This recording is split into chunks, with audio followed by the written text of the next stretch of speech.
Panitia kurban boleh tak dikasih sebagian daging kurban?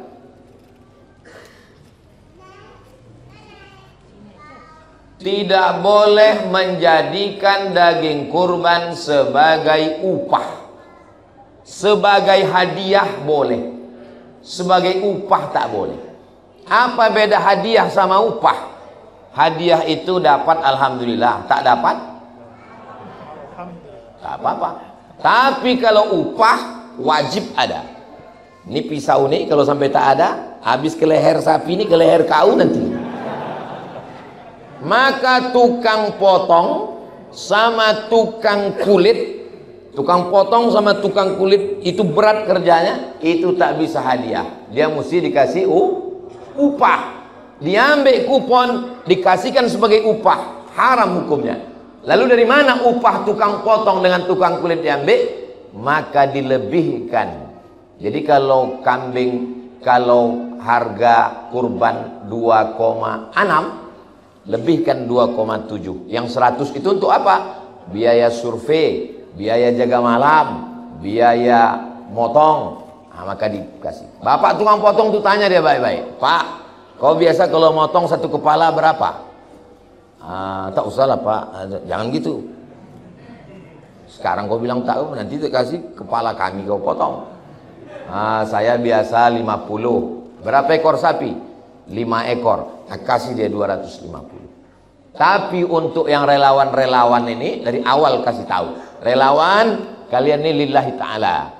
Nanti kalau kebetulan dapat berlebih, syukur. Rupanya dikasih. Ini satu kupon kau sebagai masyarakat. Ini setengah kupon karena tak cukup daging ini sebagai relawan. Tak apa-apa, kami pun tak apa-apa. Tak apa-apa, tak apa. Tengok mak makan sumpah orang ini. Jadi kalau tak siap bagus tak usah. Relawan-relawan kalau kalian tak siap bagus tak usah. Pahala tak dapat, dosa pasti dapat. Nah, ini tentang masalah. Bagaimana dengan kulitnya? Man ba'a jilda udhiyati fala udhiyata lahu. Siapa yang menjual kulit hewan kurbannya, maka tiada kurbanlah baginya. Lalu kalau karena Ustadz bilang kulit tak boleh dijual, dipotong kecil-kecil, dimasukkan ke kresek. 2 hari bau bangkai kampung nih. Karena semua orang membuang kulitnya, tak ada pandai mengolah. Mubazir. Jadi kalau gitu bagaimana? Cari yang pandai mengolah kulit. Hubungi www.jange.com. Lah yang ku bisa mengolah jange kok, bisa Pak, bisa kami. Baracie kok, 100.000. 10 sapi berapa? 1 juta. Dapat duit 1 juta, tidak boleh dipakai untuk operasional, tak boleh dipakai untuk upah, serahkan kepada fakir miskin. Habis.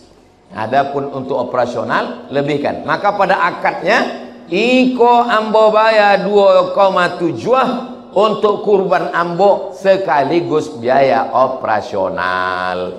Karena sapi tak mungkin langsung dibawa ke Pekanbaru langsung potong, menginap dulu semalam. Ada tukang jaga malamnya. Dia minum kopi. Kalau tidak sapi itu hilang. Dari mana duitnya? Itulah dari biaya operasional tadi. Jadi kalau berlebih duitnya, maka dihabiskan. Kami tak mau makan duit nih Pak Ustadz, kami pun banyak duit, serahkan ke masjid. Tapi kalau tidak begitu akadnya, duit yang berlebih itu mesti dibalikkan, karena itu hak mereka masing-masing. Jelas? Anak saya laki-laki, belum akikah. Kalau saya pengen kurban, bagaimana hukumnya Pak Ustadz? Kalau duit ibu ada 3.200.000, maka sampaikan ke pengurus masjid, ini 2.600.000 untuk kurban saya, ini 2.600.000 untuk akikah anak saya. Dua-duanya dapat. Tapi duit saya cuma 2.600.000 Pak Ustaz. Mana yang didulukan? Karena waktunya sekarang dekat kurban, maka dulukan kurban. Habis ini nabung. Tabung, baru buatkan akikah untuk anak tadi. Insya Allah habis Idul Adha nanti diberi Allah dia rezeki 2.700.000. Belikan kambing 1, Tapi anakku ini Pak Ustadz yang mau ku akikahkan ini udah kelas 3 SMP. Boleh akikah yang paling afdol 7 hari. Anak saya 7 hari. Tak sanggup 7 hari, 14 hari. Tak sanggup hari ke-14, hari ke-21. Tak sanggup 21, tak usah lagi tengok kalender. Sebulan, setahun, 2 tahun, 3 tahun. Pak Ustadz, saya udah umur 40 Pak Ustadz. Dulu di kampung tak ada kambing. Makan ayam aja kami kadang setahun sekali. Kami di kampung makan ayam 2 kali lah Pak Ustadz. Kalau tak ayam tuh sakit, kami sakit. Maka sekarang rezekinya sudah ada. Orang yang umur 40, 50, yang 50, 60, yang 60 pun ini boleh berkurban. Begitu kata mazhab Syafi'i, Imam Nawawi dalam kitab Majmu' Syarah Muhadzab. Boleh berakikah. Yang umur 40, 50, 60 boleh berakikah. Tidak menunggu hari. Besok pagi kalau ada duit boleh. Akikah. Bisa Ustaz datang? Tak bisa. Besok saya ke Kampar langsung korokan dulu. Jadi kuwakilkan aja ke Ustaz Alno. Nah, besok akikah. Tapi hanya akikah saja. Jangan pula begundul. Tak perlu bercukur, tak perlu ganti nama, KTP udah keluar 3 kali. Jangan pula minta ayun pakai marhaban. Marhaba ayyanur.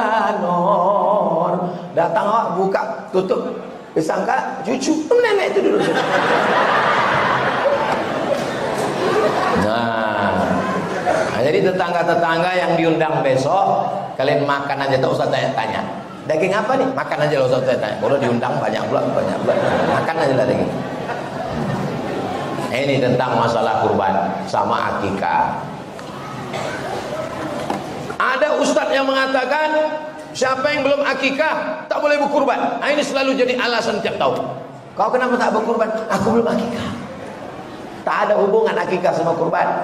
Akikah saya itu tanggung jawab ayah saya terhadap saya. Sedangkan kurban tanggung jawab diri kita terhadap kita sendiri. Dan akikah itu hukumnya sunat muakkad, tak wajib.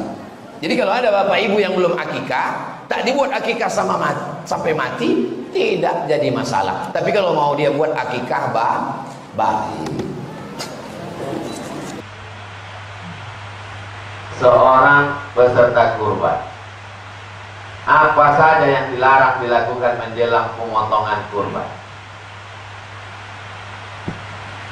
Dari tanggal 1 ke tanggal 10. Saya mau berkurban nih. Tanggal 1 itu saya sudah beli kambing, saya bawa kurban. Kambing saya itu saya kasih. Ini kalau mau ikut sunnah-sunnahnya betul. Kambing saya itu saya tambat dekat rumah, saya kasih makan, saya kasih minum. Lalu kemudian 1, 2, 3, 4, 5, 6, 7 saya tidak memotong kuku dan tak memotong bulu, tak mencukur kumis, tak memotong jenggot. 1, 2, 3, 4, 5, 6, 7, 8 sebaiknya berpuasa. Kalau tak bisa puasa tiap hari, ambil Senin Kamisnya. Puncak puasanya tanggal 9, hari Arafah. Yukaffiru sanatal madiyata wal baqiyata, mengampunkan setahun yang lalu, setahun yang akan datang. Tanggal 10 pagi kasih makan kambing tadi, kasih minum. Habis itu sholat Idul Adha. Balik sholat Idul Adha, baringkan kambing tadi sisi kirinya menghadap ke arah kiblat. Kiblat sana, sini kepala kambing, sisi kiri kambing. Lalu kemudian asah pisau tak boleh depan mata kambing. Makanya sebagian orang menutup mata kambing. Waliurih dzabihatahu, buat dia tenang. Tajamkan pisaunya. Setelah itu potong dia. Bismillahi Allahu Akbar, Allahumma taqabbal min Abdul Somad.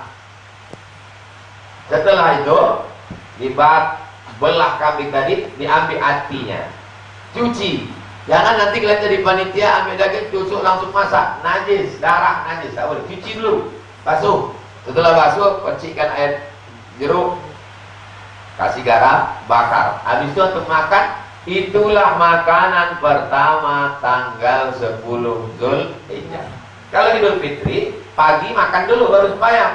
Kalau Idul Adha, pagi itu tak ada masuk apa-apa. Makanan yang pertama adalah hati hewan kurban.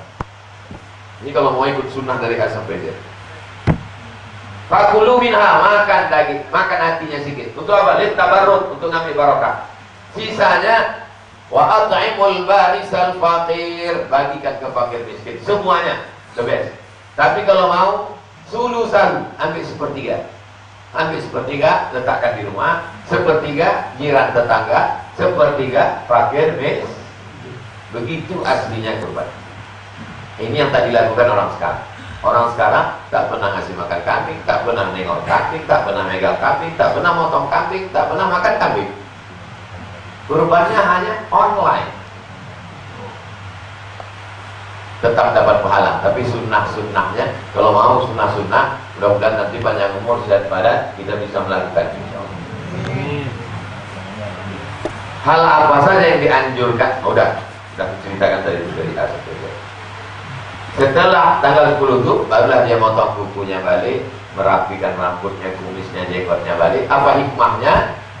Setelah menyembelih hewan kurban, kita pun fresh kembali baru, kuku baru, rambut baru, semangat baru. Bini tetap lama.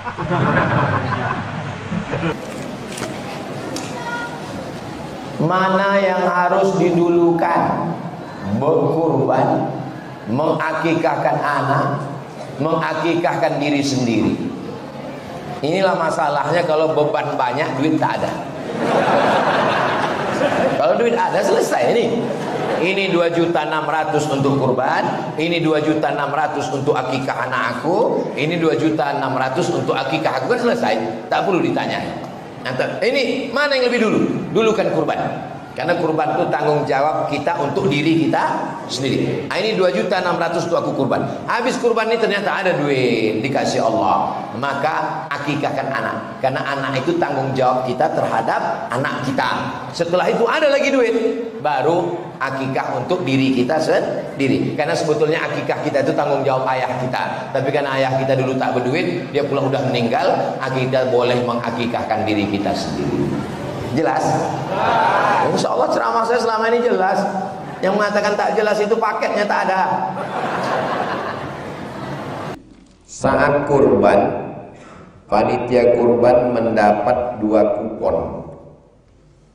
Bagaimana itu Pak Ustaz? Satu sebagai anggota masyarakat, satu sebagai panitia. Ibu mendapat 2 kupon. Satu sebagai anggota masyarakat, satu sebagai peserta kurban. Apa hukum panitia dapat daging? Kalau sebagai hadiah boleh, tapi kalau sebagai upah tak boleh. Apa beda hadiah sama upah? Hadiah ada, alhamdulillah. Tak ada, tak masalah. Kalau upah wajib ada. Kalau tak ada, pisau ini naik ke atas. Makanya tukang potong sama tukang kulit itu wajib ditanya berapa kau mesti dapat gaji. Pak tukang potong, mohon maaf ya, biasa bapak kalau motong satu kepala berapa? Udahlah pak, nggak usah lah kita bahas, nggak enak. Berapa? Kami tak mau masalah setelah acara nanti. Biasa satu kepala 100 pak. Berarti 10 ekor 1 juta ya. Ya kasih dia 1 juta. Jangan dikasihkan kepala itu untuk dia upahnya. Tak boleh. Tapi kalau sebagai hadiah boleh. Ini 1 juta untuk potong, dan ini ada pula hadiah dari kami. Batas hadiah itu berapa? Tak boleh lebih dari 1/3. Karena pembagian kurban itu 1/3 untuk yang berkurban, 1/3 untuk jiran tetangga, 1/3 untuk fakir miskin. Jadi kalau dibagi panitia tadi sekupon, tidak melebihi jatah sehingga menghabiskan fakir miskin, maka tetap boleh. Mubah. Dua syaratnya. Pertama, bukan upah. Yang kedua, tidak lebih dari 1/3 total pembagian daging hewan kurban. Panitia hati-hati. Makanya panitia itu disebut dengan relawan. Relawan itu artinya rela bekerja walau tak dapat hewan kurban. Buatkan nanti bajunya. Relawan, rela bekerja walau tak dapat hewan kurban. Biar tahu dia. Sekarang banyak panitia ini lebih berkuasa pula lagi dari yang berkurban. Alhamdulillah Pak Ustadz, di masjid kami tak ada masalah. Kenapa? Karena memang tak ada kurban.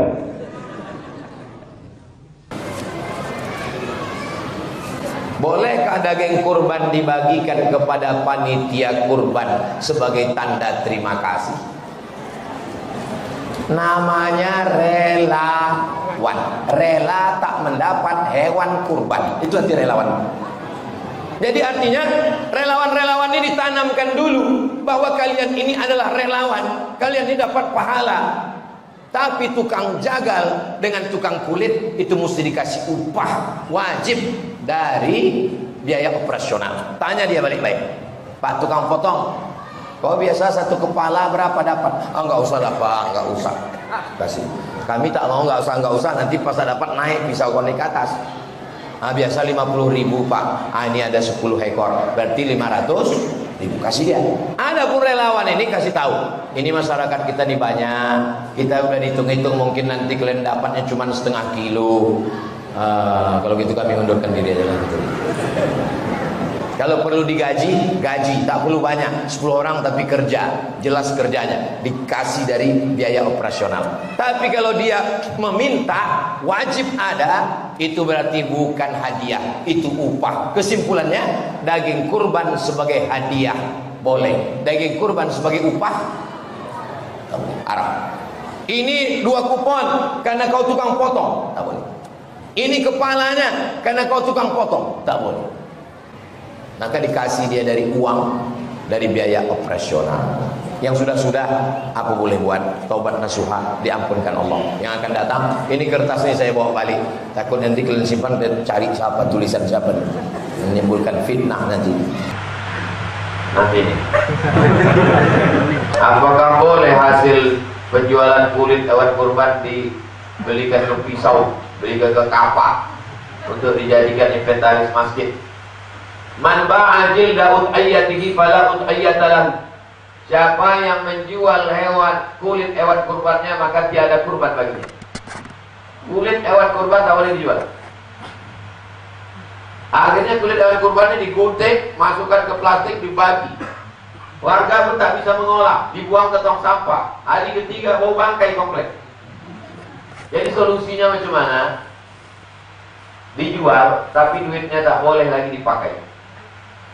Serahkan ke yang bisa mengelola kulit. Assalamualaikum. Waalaikumsalam. Betul ini jange.com? Yo, lain bisa mengolah jange kami kot. Yo, baracie. Berapa satu? 100.000. Hanya ada 10 jangan kulit. 1 juta. Dapat duit 1 juta, bagikan ke fakir. Jangan lagi ada mengambil manfaat. Lalu pisaunya, kreseknya, upah tukang potongnya, jaga malam, sapinya dibawa dari Muara Lembu kemari, tak langsung dipotong, nginap dulu semalam, uang ngopinya, sarapan pagi penjaganya, maka lebihkan sedikit. Jadi kalau harganya 2.600.000, maka kumpul duitnya 2.700.000. Akadnya ke pengurus, aku serahkan 2.700.000 untuk korban dan biaya operasional tunai. Nanti setelah selesai tak perlu itu dibalikkan karena udah untuk biaya operasional. Lebih serahkan ke masjid. Adapun duit dari kulit bagikan semua ke fakir miskin. Karena kurban itu dibagi 3. 1/3 untuk yang berkurban, 1/3 untuk masyarakat, sahabat, kawan, jiran, tetangga, 1/3 untuk fakir miskin. Nah, ini kasihkan semua. Ini untuk kalian yang pikir miskin. Fakir miskin ada? Ada. Mau ngeliat kulit? Enggak, mau. Duit mau? Mau. Apakah larangan memotong kuku dan Untuk ayah yang berkurban berlaku juga keluarganya, istri, emak dan anak-anaknya.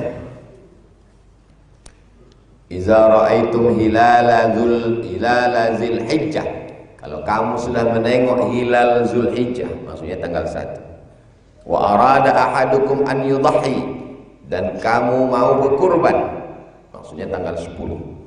Falyumsik an sya'rihi wa azfarihi, maka jangan memotong kuku, jangan potong rambut. Bagi siapa? Semua yang berkurban. Tapi yang berkurban kan suami, istri tak ikut. Kurban 4 level. Kurban yang paling rendah kualitasnya, seorang kepala rumah tangga berkurban an ahli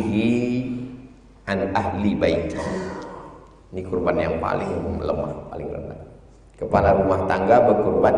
Kana ar-rajulu fi 'ahdi Nabi sallallahu alaihi wasallam, ada seorang laki-laki pada zaman Nabi sallallahu alaihi wasallam, yudhi an ahli baitihi, berkurban dia sendiri tapi sudah masuk istri dan anaknya, maka anak istrinya pun ikut.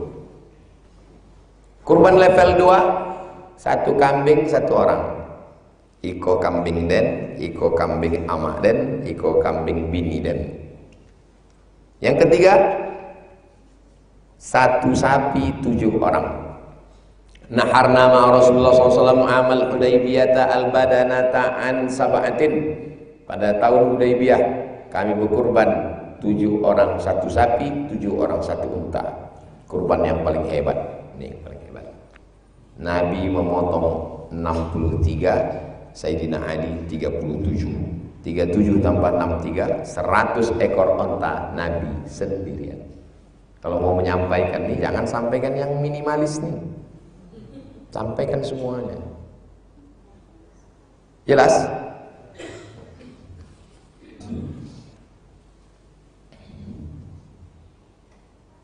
Di manakah sebaiknya kita berkurban? Di lokasi kita tinggal atau di daerah kampung yang lebih membutuhkan? Tengok, tanya panitia, Pak, di lokasi tempat kita udah ada yang berkurban? Oh, sudah ada 1 sapi. Oh, cukup. Berarti sudah ada keliling yang fakir miskin dan dapat. Lagi pula di kota orang tak perlu banyak kali makan. Dah banyak yang hampir mati itu sehingga makan daging. Maka kirimlah ke suku Talang Mamak, suku Akit, suku Laut, Anak Dalam, suku Kubu, Bagan Benio. Itu di tengah hutan sana, tak pernah mereka nengok kambing. Dalam suku Talang sana, tak pernah mereka menengok memakan sapi, makannya ikan aja. Jadi binatang berkaki 4 apa yang ditengoknya? Harimau. Orang dia tinggal di tempat penangkaran harimau Sumatera. Jadi ketika kita bawakan sapi ke sana, dipotong, dibagikan. Dari tahun 2016 kami masuk. 2016, 17, 18, 19, 20, 21, 22, 23. Kami mulai mengantar sapi kurban, menyalurkan dari seluruh Indonesia. Saudara kita yang merantau di Hong Kong, di Taiwan, di Bangkok, itu semua mentransferkan. Jadi yang bagusnya kurban ini, siapa yang membutuhkan, yang memerlukan. Untuk daerah kita secukupnya aja, sisanya serahkan kepada